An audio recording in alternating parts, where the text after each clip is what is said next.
Meche todo mitole mikudo azangagbe azanfoton kunwe go gbero zofin plus one mi meyin agbokwegbe tonle ominado mi do planète yoro venus so ena zomba super sikole onu kiko awajije ona tinye weme maka odo asu alo weme madu asia ani tunoji won yin si apako ye kuna yin lanu do egbesin azangbe o aka tuno akwezizan si apako ye do dido erojiro ni amado nu yedo ndeji alo ama tunde ama be akwedo nu ome o nu lo po mitonle mi kan le do mi do jiro mi na tuno jiro la mena no gan si apako yo uvede kuna de midi yo ne kayin azomiton si apako yo mi na do mi do jiro mi mede azomiton ero di jiro ho mi se alo nu mi mo mi kuna do ton wo mi na tuno nu ko inatin mi lo egbesi azangbe bi mi me yin enquêteur mi me policier le azomiton ena pa mi lo egbe we kun akana zanwe we kun we go mi me yin agbozuka meton le mi na do mi kun lo jiro mi ne tuno jiro wan yin si apako yo kuna yin mi debudo egbesi azangbe o boka evodo mi kun lo jiro mi me maudu asu alu mi me maudu asia chubo zana kuji o mena asumi alu mena asinmi o mi na di black pe mi mon koton akana tulo planète yoro Jupiter planète mon koton ena do alo iro akwezi za si apakwe akomi mo si apakwe akana lewo tulo jiro ni ajabe ajawa ndebu wo alo ndebu eso anu bo yin do jiro akoya na zalime o iro weni bado nu kanji we chuo di akweto ito mi wa la mena no kan si apakwe o uvede denu ya azoto si apakwe o iro je ma no jajajaji kakabunu nuedo na bluo ejodobo iblo ndevo be tuno jiro suru eni pe me la zome tokon we kun akana zawe we kun afotongo mi me yin we do buleo mi na do mi kumblo jiro mi ni tuno jiro asupa si potenti yon kondo po nu kiko awajije latin mi we me kanu gbeche si edin yo tuno jiro ho na gosin to home ho ya se to home o ani jo ho mo kotondo e ma re akwe bo a jeta gbanao lopo mi to e ma ka odo aso aro de ma odo asia mi na do mi lo egbesi azangbe o uvede ukunde mi lo wan isi apako yo mi lo yin wa akwesi apako yo akwedo nkumi de mi na level mo mi me yin jemole mo kana do mi do jiro nlopo de mi na blo dede na wen akwezizan wutu o mi na blo dede na ni ka yin la mena no gan isi apako yo sport de na blo bo sport mo koton e na besoin no hon si mi je na blo e ma blo sport mo koton de ro egbesi azangbe o mi me jemole o mi na do mi kumlo jiro mi wa azomi ton si apako yo mi ni tun kumlo jiro no ko ina tin azomi ton si apako bo uve de mo mi de o ve ni o energy fivoji we ku akala zanwe we ku afoton ko atongo mi me ka yin agasale bodo asu bodo asio mi na do mi kumblo jiro mi ni tuno jiro dizan dion kome sisi ekonomi teti kome si ona je gbigboji bo fifa na bio asu patiko teti we me maka odo asu alo we me ma odo asia mi na do ni do jiro wan isi apako yo ani do nu kundu do me be kuso no lili menu e o akayin akwesi apako yo mi na do ni kumblo jiro nu ele ade akwedo nkun ade yo de amodo ina wa gbon jajaja kunja wa gbon mo igbe o won ni yagbon ji pede cho mi kan lo jiro la mena no kan si apako yo kikulo ena do tagbanu ehun no ya ko duwai bo lan supo lan gbon de o ero woni jo lan ko do pedero tan lo lebe mi me cancel yo mi kan bodo mi do jiro ni mi wa azo si apako yo mi na tuno taragbe na tiro azo mi ton kon bo ni mi ton le akon pipa mi do mi na tuno je mi na je le ton luji we kun akana zanwe we kun afoton ko atongo mi me kai kini le yo mi na do mi kumlo jiro edo rube bibielo ji ko me sinsin ya singidi dudu ya do asupa si potenti ni ten kombo jo moko wa lo moko ton le do we me maka odo asu alo we me ma odo asia bo tuno jiro e mali medion e mi na pe me na asu mi alo me na asinu mi o e ka lo ji nu moko ton ku nbe na so tabla je jijiraji o e no hula me de pede do apa ni ohuye bo kala bo do no lo jiro akwesi apako de so ani tun kun bo lo jiro we me fatu de kolote pon we me de kolote pon ba dura so e lo ma do be na we ni ya su mama ina ave o numero so gudo bo kala do no lo la me na no gan isi apako yo mi me ins lion le o utuna vemi alogo flemele yo ena vemi pedero egbesi azangbe planète kayo mercure planète mon koton ena emina na mitala gbebo azomiton ena do nukon yi we ku na zanwe we ku watongo ewe weme kiniki na zane aja holotori yo we me ru vieji nwe yo mi na do mi kumlo jiro mi ni tuno asupa si potenti yo kondo po nu kiko awajije latin mi we me maka odo asu alo we me ma do asia mi na do ni kumlo jiro ekusuna no lini me o chowa na mo me na ya sunu ya me na ya sinu yo ni mi kawa akwesi apako yo mi la do donu kumlo jiro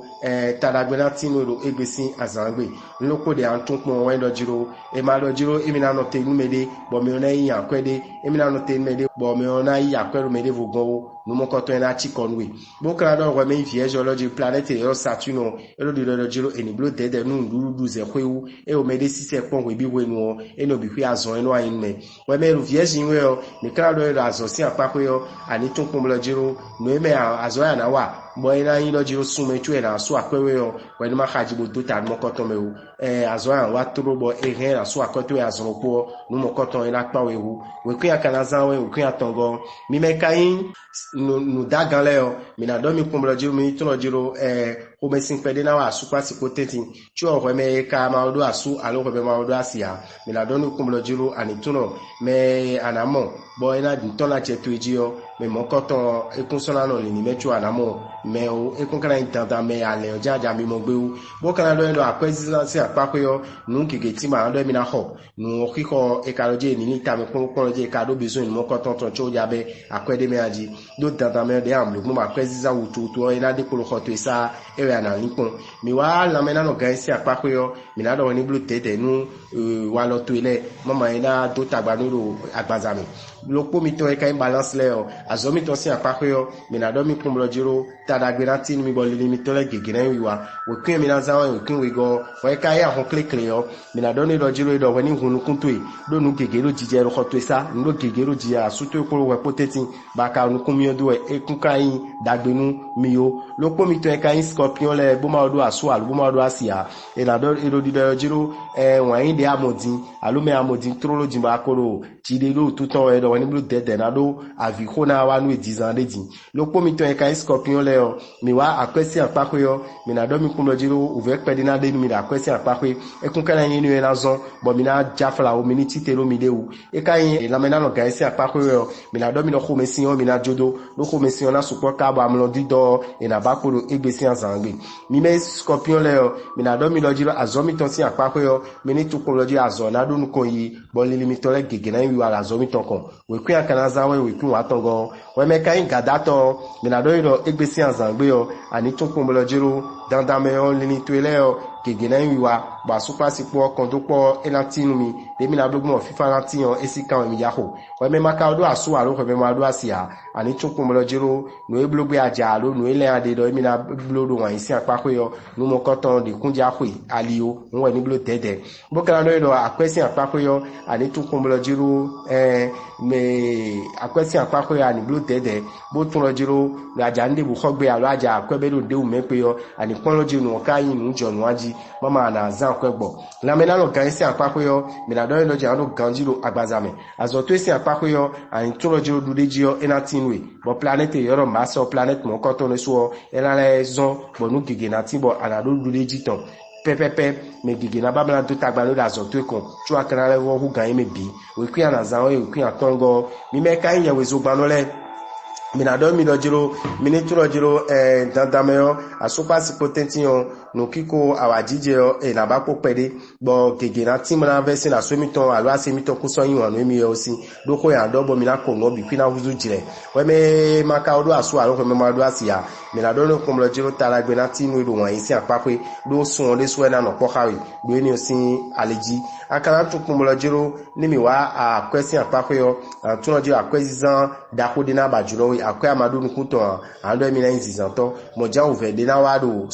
gurudu si apako ne heritage mi ton si kode na bajuno webo numo koton ela don tri mala don boje won ni blue dede bokala do lojo la mena no kan si apako yo mi mo lojo uvede kunde nu alo kanji da gbazame azoto si apako yo azoya kono blue ba azolo po ni oja no bible we binu elo egbesi azangbe yo we kan son me devo me na blue hawe eno na zo ma zo na le bodu nu koyi we ku yakana zawo we ku wewe go we me kai sin konto me na do no do jiro dandame asupa sipole o mi mo lo jiro nu kiko awajije ratini we me maka do aso alo we me ma do asia me na do no kum lo jiro ani tuno wa isi akpakwe kuna nyina no edebo akwesi akpakwe yo tadagbo level tinu eganji lo planète Jupiter ero egontoe men lo kode ama antun o eno jiro akwe amadu nukunto mo amogbone chuo no ama level dun kunto ala level do mi na san kwede me akara tun kumlo jiro kweme ja ko loterie kweme ja ko PMU no ja ko gbe odebo eno litami ko chumlo ko ero numo koto tadagbo tinu ero numo koto si alijiro igbesi azanwe akara level tun lo jiro la mena no gan isi akpakwe yo ado ganjiro agbaza mbo ndi kuna patia we kwi ankana zawe we kwi afontongo we mekayin we vio mina do mi mero we vi yin bodo asu alobodo asile mini tukumlo jiro nukiko awajije enatin asupasipo we me maka odo asu alo we ma do asia tuno jiro yin wan mede bo de aka vero me ya de no lo de na me ade yo susu ina me ade yo me mokoton ekun mérité susu mokoton debu tu aka susu mokoton newe wani blo dede bokra do lo jiro akwezansi apako yo elo de lo ndebu de me aja be akwedo we ni tamipon bokare vo jije bo blo calcul to ganji bokolo no me mi la kwebe do kan ko lo mele o nu le kado nu do we aji tu o mi kan do lo jiro azoto isi apako yo me bie o tu no lo jiro azoto akuno do venao wani bo tu lo jiro tara gbetinu la azosi apako we kwi akana zanwe we kwi afoton ko nego era na zamna ko loterina dame urabital ndogbe mi blo ma gbero to fifa ni kondo mi me biji ena cheni